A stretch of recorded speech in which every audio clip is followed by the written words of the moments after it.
Pursuit of the Truth, bab 512-513. Untuk melihat video selengkapnya, sahabat bisa kunjungi playlist yang telah Sabta Novel sediakan. Yuk mari, kita berimajinasi bersama dan masuk ke alur ceritanya.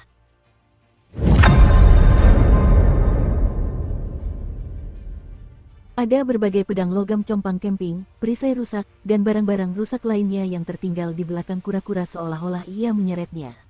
Bahkan, ada beberapa barang yang bentuk aslinya sudah tidak terlihat lagi.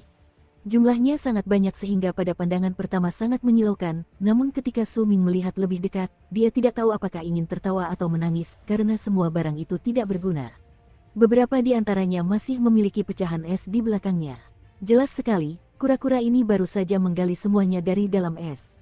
Kura-kura itu berlari di atas es ke arahnya seperti anak anjing. Begitu kembali ke tempat tepat di atas gua tempat tinggal Su Ming, ia tiba-tiba berhenti, tetapi potongan-potongan di belakangnya tidak berhenti. Potongan-potongan itu jatuh di atas es di depannya dengan suara gemerincing yang keras. Begitu mendarat di sebuah bukit kecil, kura-kura itu melirik ular kecil itu dengan puas, lalu menatap Su Ming dengan penuh harap.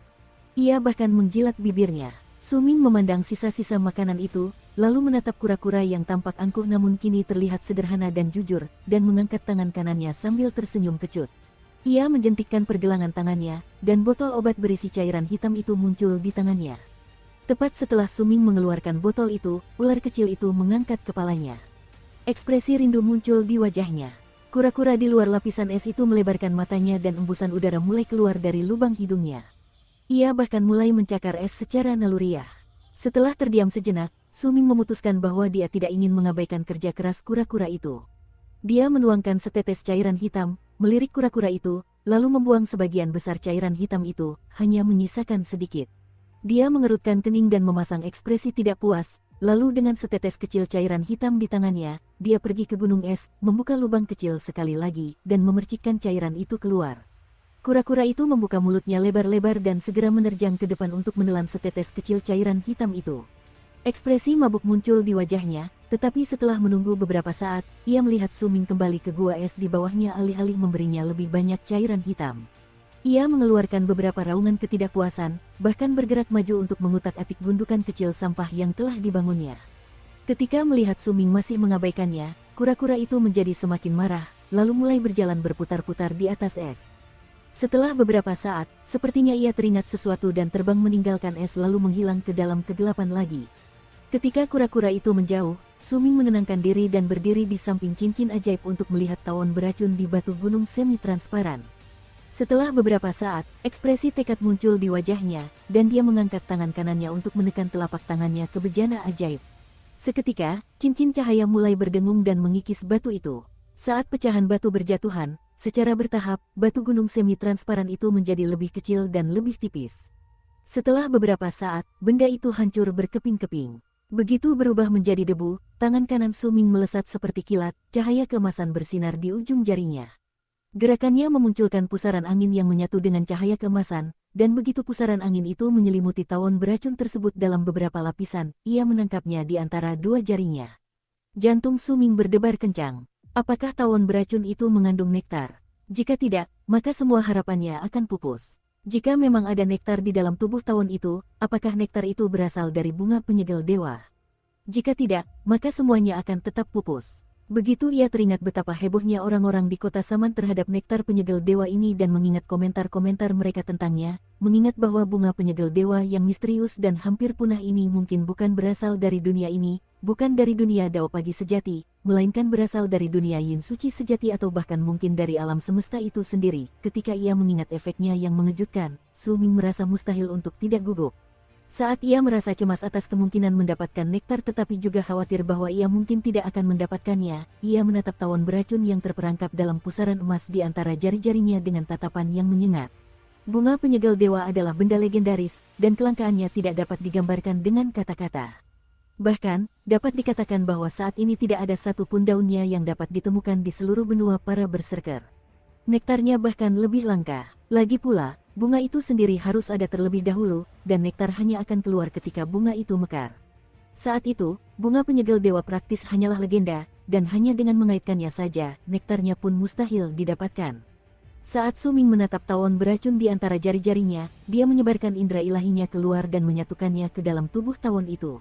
Namun, begitu indera ilahinya menyentuh tawon itu, dia langsung memiliki firasat kuat tentang berapa lama tawon beracun ini telah tertidur. Mungkin masih ada sedikit tanda kehidupan di dalamnya, tetapi jika Suming dengan paksa menyatukan indera ilahinya ke dalamnya untuk memeriksanya, maka tawon ini akan langsung mati. Setelah tawon itu mati, apakah nektar penyegel dewa yang mungkin terkandung di dalamnya akan terpengaruh? Apakah nektar itu akan menghilang bersama tawon tersebut? Suming tidak mau mengambil risiko seperti itu. Cara termudah bagiku untuk memprosesnya adalah dengan menelan tawon beracun itu dan membiarkannya meleleh di dalam tubuhku, tapi tawon ini adalah serangga yang dapat mengumpulkan nektar penyegel dewa. Racunnya jelas tidak lemah. Jika aku menelannya begitu saja, mata Suming berbinar saat dia menatap jarum racun di pantat tawon itu. Setelah terdiam sejenak, ia memutuskan untuk tidak bertindak gegabah.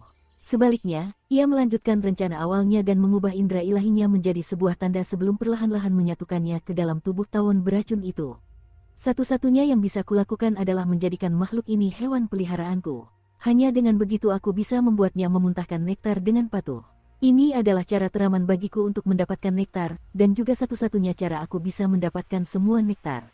Nektar penyegel dewa terlalu langka, dan Suming tidak punya ruang untuk melakukan kesalahan sekecil apapun. Dia menatap tawon yang sedang tidur dan perlahan-lahan meninggalkan tandanya di atasnya. Namun, mendapatkan nektar bukanlah sesuatu yang bisa dilakukan secepat itu.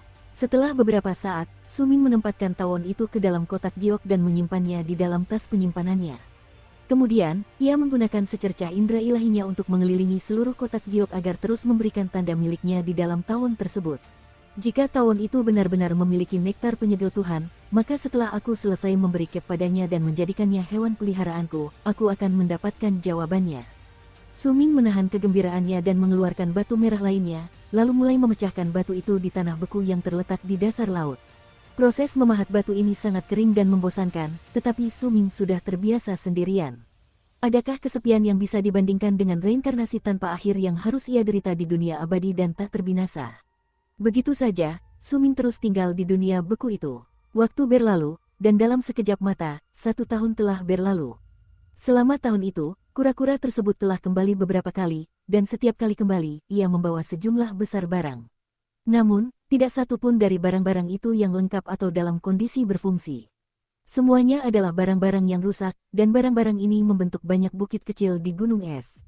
Tempat tinggal Suming di dalam gua yang terlindungi lapisan es juga menjadi jauh lebih besar selama setahun terakhir. Hal ini berkat mayat beracun dan ular kecil yang secara bertahap berhasil membuat gua tersebut tidak lagi terlihat sederhana karena mereka terus memotong balok-balok es tanpa henti. Tempat tinggal itu menjadi jauh lebih besar, dan bahkan terdapat beberapa ruang es di dalamnya. Selain ular kecil dan mayat beracun, ada juga 2 jiwa yang melayang di gua yang membeku itu. Salah satunya adalah seorang wanita. Jiwa itu, tentu saja, adalah gadis surgawi. Suming telah membawanya keluar setengah tahun yang lalu, dan dia terus-menerus berdekatan dengannya sambil terus menatapnya. Jiwa pengembara lainnya adalah Ahu. Dia melayang-layang tanpa tujuan di dalam gua, terus saja berkeliaran tanpa arah. Suming telah membelah semua batu merah selama setahun terakhir. Dia sendiri yang memilihnya di masa lalu, dan semuanya berisi ramuan obat dan barang-barang lainnya, menyebabkan tas penyimpanannya dipenuhi dengan barang-barang yang tak terhitung jumlahnya. Mengeluarkan salah satu barang ini kemungkinan besar akan menimbulkan keributan dan orang-orang mungkin akan mulai berkelahi memperebutkannya. Bahkan, Suming sendiri tidak mengetahui beberapa nama barang-barang tersebut, tetapi dia sudah mempersiapkan diri untuk mencari tahu khasiat ramuan-ramuan itu begitu dia keluar. Begitulah 1 tahun itu berlalu. Suming sesekali membuka matanya dan tersadar dari meditasinya untuk melihat keluar lapisan es. Dia tidak tahu apa yang terjadi pada South Morning setelah bencana gurun timur menerjang tempat itu. Setelah sekian lama, ia mengalihkan pandangannya tanpa berkata apa-apa. Waktu yang telah ia habiskan untuk bermeditasi telah memungkinkan kekuatannya mencapai puncaknya, dan kini ia siap melakukan sesuatu yang lain, sesuatu yang telah lama ia tunggu, dan untuk mewujudkannya ia akhirnya berhasil mengumpulkan semua bahan yang dibutuhkan. Penyambutan para dewa, kilatan muncul di mata Suming. Dia melirik kuali obat yang terletak tidak terlalu jauh darinya. Kuali itu kini mengeluarkan udara yang sangat dingin, dan ada lapisan es yang menutupinya, membuatnya tampak seolah-olah tertutup rapat. Dia mengangkat tangan kanannya, dan tutup kuali obat itu langsung terbuka. Dengan lambaian tangannya, bayangan hitam langsung terbang keluar dari tas penyimpanannya. Tepat pada saat bayangan hitam itu terbang keluar, mata Suming berbinar tajam, dan dengan tangan kanannya masih terangkat di udara, dia mengulurkan jari dan mengetuk bayangan hitam itu. Wujud asli bayangan itu terungkap, dan itu adalah kaki laba-laba. Begitu jari Suming menyentuhnya, kaki itu langsung hancur menjadi debu. Pada saat itu, Suming membuka mulutnya dan menggigit ujung lidahnya untuk memuntahkan seteguk darah berserker. Darah menyapu debu yang dulunya adalah kaki laba-laba dan terbang ke dalam kuali obat. Kemudian, dengan ekspresi muram, Suming menepuk tas penyimpanannya. Seketika, barang lain terbang keluar darinya. Tepat pada saat barang ini muncul, ular kecil itu segera mengangkat kepalanya di samping Suming, dan ekspresi rumit muncul di wajahnya. Benda ini adalah sisik naga lilin. Saat Suming melihat timbangan itu, dia menjentikkan pergelangan tangannya, dan benda itu terbang masuk ke dalam kuali obat. Bahan utama terakhir adalah, Suming menundukkan kepalanya, dan cahaya redup menyebar dari tas penyimpanan itu. Perlahan-lahan, sebuah batu gunung semi-transparan muncul di hadapannya. Ada sesosok humanoid kecil berwarna hitam yang duduk di bebatuan gunung. Matanya terpejam dan tidak bergerak. Suming menatapnya sebelum pandangannya tertuju pada jari tengah kanan humanoid kecil itu. Setelah terdiam beberapa saat, dia tiba-tiba berbicara. Aku tahu kau memiliki kecerdasan dan mengerti apa yang kukatakan. Sosok humanoid kecil berwarna hitam di bebatuan gunung itu tetap diam seolah sedang tertidur lelap. Ia sepertinya tidak mendengar kata-kata Suming. Anda mungkin menyimpan beberapa rahasia, dan meskipun kedatangan Anda tidak ada hubungannya dengan dunia Yin suci sejati, Anda pasti memiliki keterkaitan dengan misi roh 9 Yin. Aku tidak tertarik untuk mengetahuinya. Karena kau telah membantuku menuai banyak keuntungan dari batu merah, aku hanya akan meminta jari tengah kananmu, dan aku tidak akan mengganggumu lagi, kata Suming dengan tenang. Namun, humanoid kecil berwarna hitam di bebatuan gunung itu tetap tertidur lelap, seolah-olah tidak mendengar kata-kata Suming. Aku akan memberimu 10 tarikan napas untuk berpikir. Jika kau masih tidak bisa memberikan jawaban setelah 10 tarikan napas, maka aku akan mencabut jari itu dari tubuhmu dengan paksa. Setelah Suming selesai mengucapkan kata-kata itu, dia menutup mulutnya. Waktu berlalu perlahan, dan ketika napas ke-9 tiba, bulu mata humanoid hitam kecil itu berkedip di bebatuan gunung. Ia membuka matanya perlahan dan menatap Suming dengan perasaan campur aduk. Jika aku memberikan jari tengahku, akankah kau membiarkanku pergi? Makhluk humanoid kecil berwarna hitam itu menatap Suming, dan bertanya dengan suara serak setelah sekian lama. Ada nada agak tajam dalam suaranya saat menembus bebatuan gunung dan bergema di telinga Suming. Tidak, Suming menyatakan dengan datar dan ekspresi dingin di wajahnya, menatap lurus ke arah humanoid kecil berwarna hitam itu. Jika kau tidak mau, lalu mengapa aku harus memberikan jari tengah kananku kepadamu secara sukarela? Makhluk humanoid kecil berwarna hitam itu menatap Suming dan suaranya semakin tajam. Karena setelah kau mulai mengikutiku, kau bisa bangun 15 tahun yang lalu. Ekspresi Suming tetap datar seperti biasanya, dan dia berbicara dengan lesu sambil menatap humanoid kecil berwarna hitam itu. 15 tahun yang lalu, dengan bantuan humanoid hitam kecil itu, Suming mampu merasakan keberadaan benda-benda di dalam batu merah. Sebelumnya ia agak ragu, tetapi karena tingkat kultivasinya yang rendah saat itu, ia tidak mampu melihat kebenarannya. Hal ini berlangsung hingga 15 tahun kemudian. Ketika Suming keluar dari dunia abadi dan tak terkalahkan, ia telah memperoleh berkah naga lilin, dan tingkat kultivasinya meningkat secara eksponensial setelah itu. Beberapa waktu kemudian, ia memilih untuk memeriksa kembali humanoid hitam kecil itu, dan selama waktu itu, ia menemukan beberapa petunjuk. Mungkin masih ada sedikit aura kematian yang tersisa di tubuh humanoid kecil itu, tetapi aura itu digunakan untuk menyembunyikan secercah kehidupan tambahan di dalamnya. Makhluk itu tahu cara menyembunyikan keberadaan kehidupan yang muncul di dalamnya. Ketika Suming mengingat kejadian 15 tahun yang lalu, dia yakin 8 dari 10 bahwa humanoid hitam kecil ini sedang tertidur ketika dia pertama kali mendapatkannya, dan mungkin karena rangsangan batu merah itulah ia terbangun saat itu. Jika ia bangun jauh lebih awal, ia tidak akan membiarkan dirinya dilelang. Hanya dengan analisis singkat, Suming dapat menduga bahwa meskipun humanoid kecil itu telah terbangun, ketika Suming berubah menjadi batu di dalam tubuh naga lilin, ia tidak dapat melarikan diri. Ketika ia terbebas dari pembatuannya, kekuatannya telah meningkat secara eksponensial, dan humanoid hitam itu pasti kehilangan keberanian untuk melarikan diri setelah membuat penilaian yang cepat. Mungkin awalnya mereka sedang mencari kesempatan, tetapi kesempatan itu tidak pernah muncul. Mendengar kata-kata tenang Suming, humanoid kecil berwarna hitam itu terdiam, tetapi Suming memiliki kesabaran yang cukup. Ia duduk bersila di tempatnya dan tidak mengucapkan sepatah kata pun. Setelah beberapa saat, kilatan muncul di mata humanoid kecil berwarna hitam itu saat dia menatap ke arah Suming. Mungkin kita bisa membuat kesepakatan, apakah kau ingin meninggalkan tempat ini? Dan yang kumaksud adalah wilayah kematian Yin. Jari ketigamu. Tidak ada perubahan emosi sedikit pun di wajah Su Ming ketika dia berbicara dengan tenang. Makhluk humanoid kecil berwarna hitam itu ragu sejenak sebelum mengangkat tangan kanannya yang tertancap di batu gunung. Serangkaian emosi yang rumit terlintas di wajahnya sebelum akhirnya menetap pada tekad yang teguh. Ia membuka mulutnya dan menggigit jari ketiganya. Setelah meludahkannya, ia memegangnya di tangannya, lalu setelah menggunakan kemampuan ilahi yang tidak diketahui, ia mengayunkan lengannya keluar, dan jari ketiganya langsung terbang keluar dari batu gunung dan jatuh di hadapan Su Ming. Saat Su Ming mengangkat tangan kanannya dan meraih jari itu langsung berubah menjadi lapisan kabut hitam dengan suara keras. Sebuah mulut besar yang menyeramkan muncul di dalam kabut dan mengatupkan rahangnya ke arah tangan kanan Su Ming. Su Ming tetap tenang seperti biasanya. Dia bahkan tidak berusaha menghindar dan membiarkan mulut yang berubah menjadi kabut hitam itu melahap tangannya. Namun, begitu mulut itu menyentuh tangannya, tangan itu langsung layu hingga tampak seperti lengan orang tua. Seolah-olah daging dan darahnya langsung menyatu dengan tulangnya. Kabut hitam itu langsung terpental oleh gaya pantul yang kuat dan meledak dengan suara keras. Su Ming menangkap udara dengan tangan kanannya, dan kabut hitam yang meledak itu jatuh ke arahnya dan terkumpul di tangannya. Kemudian, kabut itu berubah menjadi jari hitam. Pada saat yang sama, lengan Su Ming kembali normal, dan daging yang layu pulih ke keadaan semula. Dengan jari hitam di tangan, Su Ming melirik ke arah di depannya. Keterkejutan tampak di wajah humanoid kecil berwarna hitam itu. Ia menatap tangan kanan Su Ming dengan tatapan kosong, dan ekspresi tercengang perlahan muncul di matanya.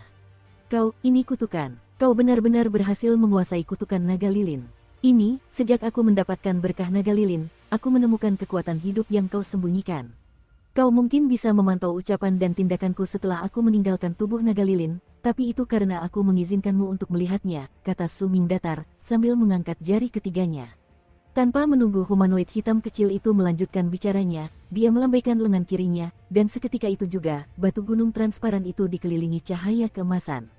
Setelah diselimuti cahaya keemasan, Su Ming memasukkannya ke dalam tas penyimpanannya. Dengan jari ketiga humanoid hitam kecil di tangannya, Su Ming tidak lagi mempedulikan humanoid kecil itu. Dia berjalan menuju kuali obat dan meletakkan jari hitam itu ke dalamnya sesuai dengan metode pembuatan ramuan penyambutan dewa yang ada dalam ingatannya. Setelah itu, dia duduk bersila di samping kuali dan menekan telapak tangannya untuk memulai pembuatan pil tersebut. Menurut prosedurnya, aku membutuhkan 997 hari untuk memurnikan ramuan penyambutan dewa, dan akan ada 2 hari di mana penghakiman surgawi akan muncul. Jika aku berhasil melewatinya, maka waktu pembuatan pil akan mencapai 999 hari penuh, dan itu akan berubah menjadi ramuan penyambutan dewa. Su Ming menatap kuali obat di hadapannya dan perlahan menutup matanya. Waktu berlalu tanpa disadarinya. Hari-hari berlalu perlahan. Di dunia beku di dasar laut ini, hanya ada keheningan abadi. Tidak ada satupun hal yang mengganggunya, tidak ada perubahan antara bulan dan matahari di langit. Hanya ada kegelapan tanpa batas di sekitarnya. Su Ming terkadang bangun dan memberi makan cairan hitam kepada ular kecil itu, serta memberi hadiah kepada kura-kura yang selalu mampir untuk menunggu setelah membawa beberapa barang. Mungkin karena Su Ming sudah lama berada di sini dan mungkin juga karena cairan hitam itu, tetapi kebencian yang awalnya dirasakan kura-kura itu terhadapnya jelas telah hilang. Bahkan, kadang-kadang ia akan memasang ekspresi menjilat agar bisa mendapatkan cairan hitam itu. 2 tahun berlalu dengan tenang, begitu saja. Jika Su Ming menambahkan tahun yang telah berlalu sebelumnya, maka dia akan berada di dunia beku ini selama 3 tahun. Upacara penyambutan para dewa belum selesai. Hari-hari berlalu tanpa perubahan sedikit pun. Ketika penyambutan para dewa memasuki hari ke-998 penyempurnaan, penghakiman surgawi tidak datang, meskipun mungkin itu karena tempat ini terisolasi dari dunia. Ketika hari ke-999 tiba, suara gemuruh terdengar dari kuali obat di hadapan Su Ming. Banyak suara gumaman juga menyebar dari dalam kuali tersebut. Saat Su Ming membuka matanya, tutup kuali obat itu terlepas dan seberkas cahaya aneh langsung melesat keluar. Mata Su Ming berbinar, dan dia berpindah ke lapisan es tepat di atas langit-langit gua. Kemudian dia melangkah maju, mengangkat tangan kanannya, dan berusaha menangkap berkas cahaya aneh yang datang itu. Sinar cahaya aneh itu mencoba menghindar, tetapi setelah Su Ming mendengus dingin, gelombang riak muncul di udara di dalam gua. Riak-riak itu menyebar dan tampak membekukan udara, menyebabkan cahaya itu pun membeku sesaat. Saat cahaya itu membeku, Su Ming menangkapnya dengan tangan kanannya. Tepat ketika dia menyentuh cahaya itu memudar, dan sebuah pil obat berwarna ungu kemerahan muncul di tangannya. Sebuah wajah manusia yang persis sama dengan wajah Suming muncul di pil obat itu, dan wajah itu menatap Suming sambil menggeram.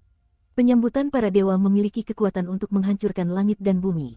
Ia dapat berubah menjadi jutaan hal. Ia dapat menampung kehendak dan pikiran di dalamnya, dan ia juga dapat menyerap semua roh di dunia dan membuat mereka turun ke atasnya sehingga dapat digunakan untuk penciptaan. Telan pil itu, dan kau bisa berubah menjadi jiwa yang telah kau serap. Kau bisa membuat angin dan awan berputar mundur, dan bahkan bisa mengguncang langit. Inilah uraian tentang efek pil obat yang diperoleh Suming ketika ia pertama kali menerima metode untuk menciptakan penyambutan dewa. Sebelumnya, makna dari deskripsi itu agak kurang jelas baginya, tetapi sekarang, Suming dapat melihat kegunaan sebenarnya dari pil obat itu dengan jelas. Sesuai dengan deskripsinya, ramuan penyambutan dewa ini memiliki dua kegunaan, dapat digunakan secara internal dan eksternal. Fungsi internalnya adalah dapat menampung Nasjan Divinity miliknya dan berubah menjadi berbagai bentuk, seperti klon. Adapun fungsi eksternalnya, pil itu dapat merasakan jiwa-jiwa di dunia ini dan menyerapnya secara paksa. Suming kemudian dapat menelan pil itu dan berubah menjadi jiwa tersebut. Lalu, dengan kemauannya, dia dapat mengeluarkan kekuatan jiwa itu, dan kekuatan dari kekuatan itu akan bergantung pada jiwa yang telah diserap oleh pil tersebut. Jika benda itu telah menyerap sisa-sisa jiwa naga lilin, Suming memegang erat satu-satunya penyambutan dewa yang telah ia ciptakan dan menatapnya sementara cahaya berkedip di matanya. Transformasi yang didasarkan pada roh yang diserapnya, saat Suming tenggelam dalam pikirannya, secercah cahaya muncul di matanya, dan kekuatan ilahi yang baru lahir keluar dari tubuhnya dan langsung menuju ke penyambutan para dewa. Dalam sekejap, kekuatan itu menyatu dengan pil tersebut, dan penyambutan para dewa terbang keluar dari tangan Suming. Cahaya redup bersinar di udara, dan pil itu perlahan berubah menjadi seorang remaja laki-laki. Anak laki-laki itu adalah Suming dari masa lalu. Aku masih perlu mencari sisa-sisa jiwa dari roh-roh yang kuat. Sayang sekali aku tidak memiliki pil ini ketika bertemu dengan naga lilin. Kalau tidak, jika aku menempatkan jiwa naga lilin ke dalam pil ini dan menelannya, maka sesuai dengan efeknya, aku bisa berubah menjadi naga lilin. Mata Suming bersinar terang dan jantungnya berdebar kencang. Tapi saya jadi bertanya-tanya, mungkinkah deskripsi tentang pil ini dilebih-lebihkan? Suming melirik dirinya di masa lalu dengan satu pikiran, cahaya redup segera mulai bersinar di sekitar bocah itu.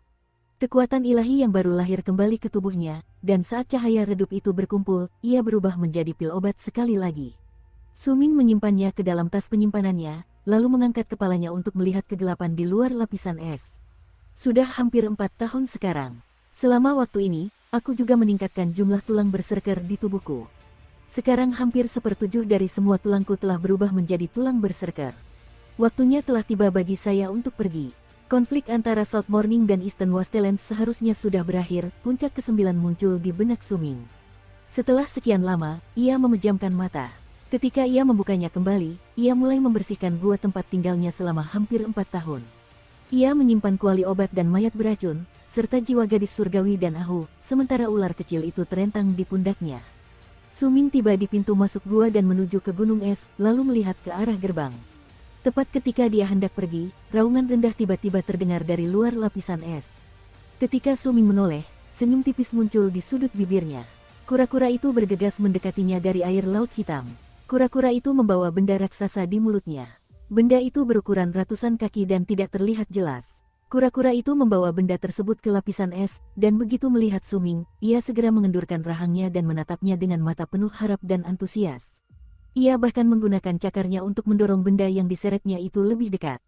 Suming menatap kura-kura itu dan berbalik sambil tersenyum. Dia menekan tangan kanannya ke lapisan es, dan saat suara gemuruh bergema di udara, kura-kura itu berkedip. Lapisan es beku yang telah memisahkan mereka selama 4 tahun ini hancur, dan Suming berjalan keluar. Kura-kura itu tidak menunjukkan ekspresi ganas seperti sebelumnya. Sebaliknya, wajahnya tampak semakin penuh harap. Ia bahkan melangkah maju beberapa langkah untuk mendekati Suming. Suming tidak menghindar dan membiarkan kura-kura itu mendekat. Dia menatap makhluk itu, dan senyumnya sampai ke matanya. Dia tidak melihat benda yang diseret makhluk itu, tetapi malah mengeluarkan botol kecil berisi cairan hitam dan menuangkan 8 tetes darinya. Aku akan memberimu 8 tetes. Aku tidak punya banyak lagi sekarang. Aku masih harus menyimpan sebagian untuk ular peliharaanku. Aku akan meninggalkan tempat ini hari ini. Aku ingin tahu apakah gerbang ini masih bisa bertahan cukup lama untuk membawaku kembali ke sini. Suming mengangkat tangan kanannya dan menepuk kepala kura-kura itu. Makhluk itu sedikit mundur, tetapi ketika melirik 8 tetes cairan hitam itu lagi, ia membiarkan Suming menepuk kepalanya. Saya permisi dulu. Suming menatap kura-kura itu dan mengalihkan pandangannya. Tepat ketika dia hendak pergi, kura-kura itu menjulurkan lidahnya dan menelan kedelapan tetes cairan hitam itu ke dalam mulutnya tepat di bawah tatapan iri ular kecil itu. Ekspresi mabuk muncul di wajahnya. Ketika melihat Suming ingin pergi, ia dengan cepat menggunakan cakarnya dan mendorong benda yang diseretnya beberapa kali. Suming secara naluriah menoleh. Benda itu masih berupa pecahan, dan tampak seperti sisa bagian sudut prasasti dari istana yang hancur berkeping-keping. Es yang pecah memenuhi permukaan prasasti itu, dan bahkan ada beberapa kata yang pudar di atasnya. Suming berjongkok dan menyeka es di atas lempengan batu yang pecah itu untuk melihat kata-kata yang terukir di atasnya dengan agak pudar. Namun begitu melihat kata-kata itu, ia bergidik dan kepalanya berdebar kencang. Ekspresi linglung muncul di wajahnya. Istana Langit Yu yang agung, keempat kata ini terukir di lempengan batu yang rusak itu.